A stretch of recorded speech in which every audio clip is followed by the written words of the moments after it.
Hello friends, இன்றைக்கி தக்காளி தொக்கு எப்படி பண்ணுறதுன்னு தான் பார்க்க போகிறோம். ரொம்ப சிம்பிளான ரெசிபி தான், ரொம்பவே நல்லா டேஸ்ட்டாக இருக்கும். பட் பொறுமை தான் கொஞ்சம் வேணும். இன்க்ரீடியன்ட்ஸும் ரொம்ப கம்மி தான். இது இப்போ எப்படி பண்ணுறதுன்னு பார்க்கலாம் வாங்க.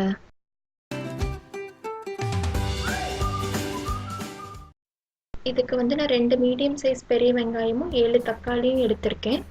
இப்போ வந்து நான்ஸ்டிக் கடாயில் 2 ஸ்பூன் அளவு நல்லெண்ணெய் சேர்க்குறேன். நான்ஸ்டிக் கடாயாக இருந்தால் பெட்டர், ஏன்னா அடிக்கடி நம்ம மூடி வச்சு குக் பண்ணுவோம், அடி பிடிக்கும். ஸோ அதுக்காக தான்.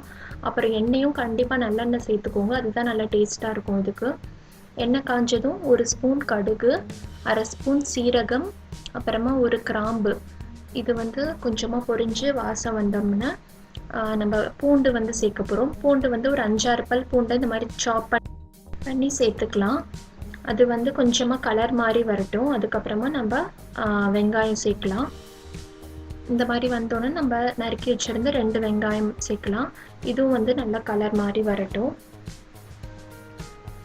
இப்போ கலர் மாறிடுச்சு. இந்த ஸ்டேஜில் வந்து நம்ம தக்காளி சேர்த்துக்கலாம்.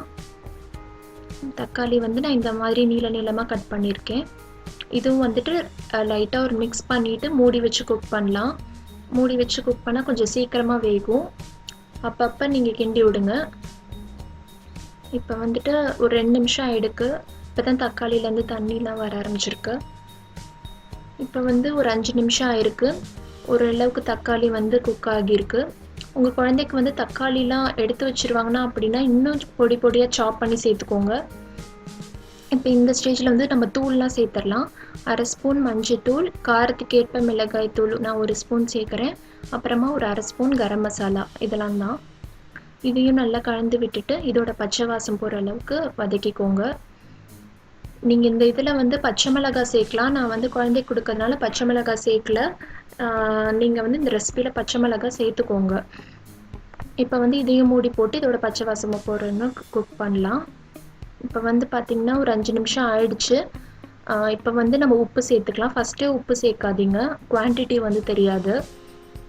இப்போ தேவையான அளவு உப்பு சேர்த்து விட்டுட்டு மறுபடியும் க்ளோஸ் பண்ணி குக் பண்ணலாம்.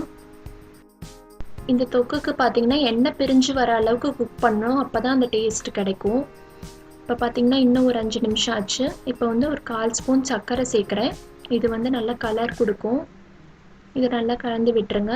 இன்னும் ஒரு 5 நிமிஷம் விட்டால் சரியாக இருக்கும், எண்ணெய் பிரிஞ்சு வந்துடும். இப்போ பார்த்திங்கன்னா 5 நிமிஷம் ஆகிடுச்சு, எண்ணெய் பிரிஞ்சு வர ஆரம்பிச்சிருச்சு. இந்த ஸ்டேஜ் கரெக்டாக இருக்கும் நம்மளுக்கு. இப்போ வந்துட்டு 1 ஸ்பூன் கிட்ட கசூரி மேத்தி வந்து நான் க்ரஷ் பண்ணி சேர்த்துக்கிறேன்.